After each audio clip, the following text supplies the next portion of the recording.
At 6:47 a.m. on March 5, 2012, a flashbang detonated inside a cramped Chicago apartment.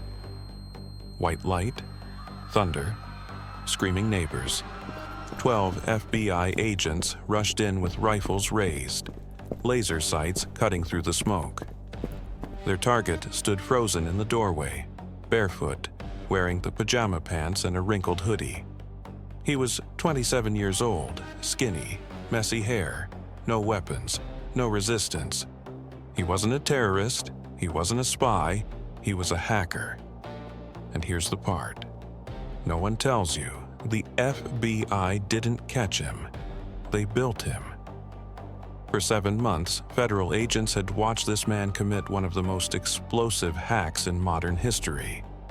They saw every keystroke, every stolen file, every breach.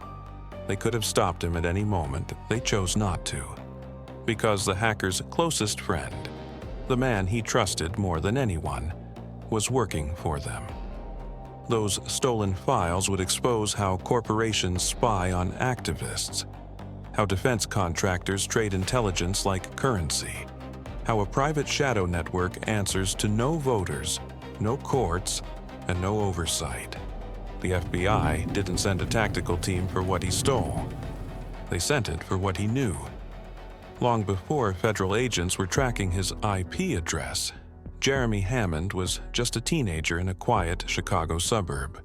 16 years old, self-taught coder, building websites for local anarchist groups, printing underground newspapers, organizing walkouts against the Iraq War while teachers threatened suspension.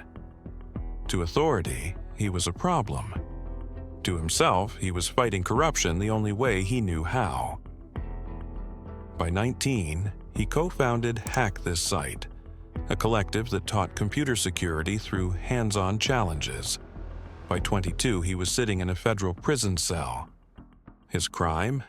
Hacking a right-wing group called Protest Warrior and using their members' stolen credit cards to donate $5,000 to charities like the Red Cross.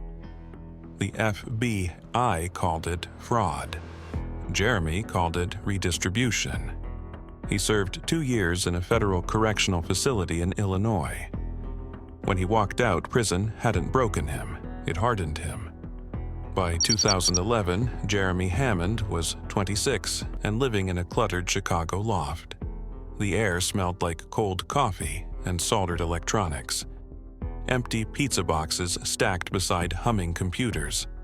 His blinds stayed shut. The FBI had a file on him thicker than most career criminals. They labeled him a recidivist hacker, someone who would offend again. To them, he was a future case. To the underground, he was something else entirely.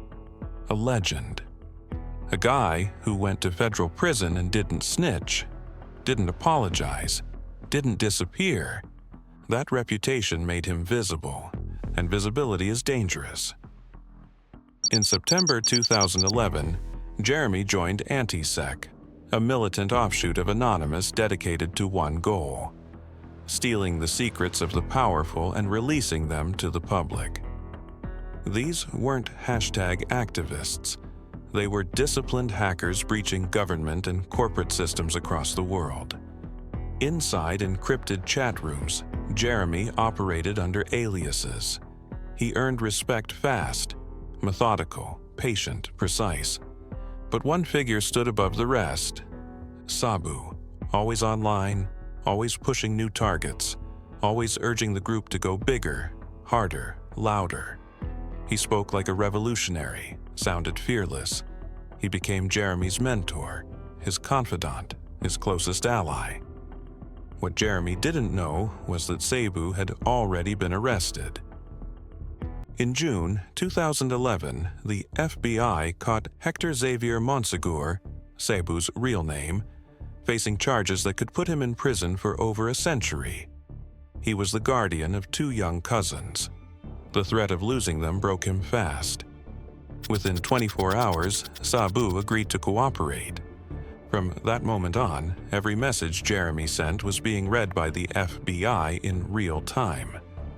In October 2011, Sabu brought up a new target: Stratfor. On paper, it was a geopolitical intelligence firm based in Texas. In practice, it was known in hacker circles as the private CIA. Stratfor sold intelligence to corporations, defense contractors, and government agencies. No oversight, no FOIA requests, no accountability. Jeremy dug deeper. Former CIA and NSA analysts on payroll, reports on labor unions, environmental activists, protest movements, contracts with companies like Dow Chemical and Coca-Cola.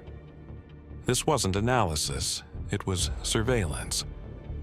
Jeremy hesitated. Others warned him off. "You're poking a nuclear hornet's nest," one hacker said. Sabu pushed harder. "This is how we change everything." Jeremy trusted him. That decision sealed his fate. On December 6, 2011, while Americans packed shopping malls for Christmas, Jeremy found the crack. A simple SQL injection flaw. The kind of mistake a junior developer patches in an afternoon. The kind that should never exist in a company selling intelligence to the Pentagon. But it did. Jeremy slipped inside Stratfor's servers like they were unlocked. No alarms, no alerts. He escalated privileges, gained administrator access, complete control. Folders opened like vaults. Dossiers on Occupy Wall Street organizers. Surveillance on Bhopal disaster survivors hired by Dow Chemical. Intelligence on animal rights activists paid for by Coca-Cola. Private citizens, protesters, victims, all watched, all cataloged. Jeremy and his crew worked through the night, siphoning data through encrypted channels, databases, financial records, client lists, and then the emails. 5 million of them.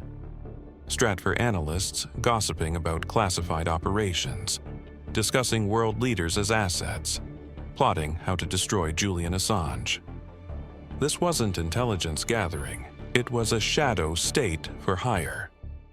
Jeremy made a decision. They wouldn't just expose Stratfor. They would cripple it. Databases wiped, backups destroyed, the website defaced, and in a symbolic move that would later haunt him, they charged donations to thousands of stolen credit cards, money rerouted to humanitarian charities. It wasn't about profit, it was about sending a message. But prosecutors would later call it theft, and they'd use it to add years to his sentence. Jeremy believed the data was headed to WikiLeaks. What he didn't know was that every file was also being copied to FBI servers. Every message, every plan, every step. The Bureau watched the hack unfold like a movie. They didn't stop it because they wanted more than one arrest. They wanted the entire network mapped. And maybe, just maybe, they wanted those emails too. By early 2012, Sabu kept pushing Jeremy toward foreign government targets: Brazil, Turkey, Iran. Jeremy didn't realize he was being used as an unwitting proxy for operations the FBI couldn't officially conduct. By February, exhaustion set in. Paranoia crept in, but Sabu reassured him. "We're safe." Those words were typed under FBI supervision. The night before the raid, Sabu logged off like any other night. Then he stepped outside to meet his handler. In Chicago, a strike team was already moving. Flashbangs shattered the morning silence. Jeremy was dragged out in handcuffs. Hours later, reading the criminal complaint, he saw the name repeated again and again. CW1, Confidential Witness 1. Then it hit him. Sabu. The next day, WikiLeaks began publishing the files. The world erupted. Corporations spying on activists, intelligence for sale, executives exposed. Stratfor's CEO resigned. Jeremy watched it all from a cell.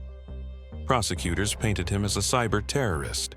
The judge refused to recuse herself despite personal ties to Stratfor clients. Facing decades, Jeremy took a plea. 10 years. At the sentencing, he raised his cuffed fist. Long live Anonymous. Prison was designed to erase him. Isolation, silence, surveillance. But the files he leaked kept shaping the world. Awards, investigations, congressional hearings. The industry didn't die, it evolved. In late 2020, Jeremy Hammond walked free. Older, marked, watched, still unrepentant. He says he'd do it again. The question isn't whether he was right. The question is whether the truth is worth everything. Because somewhere right now, another kid is staring at a screen, wondering the same thing. And now, so are you.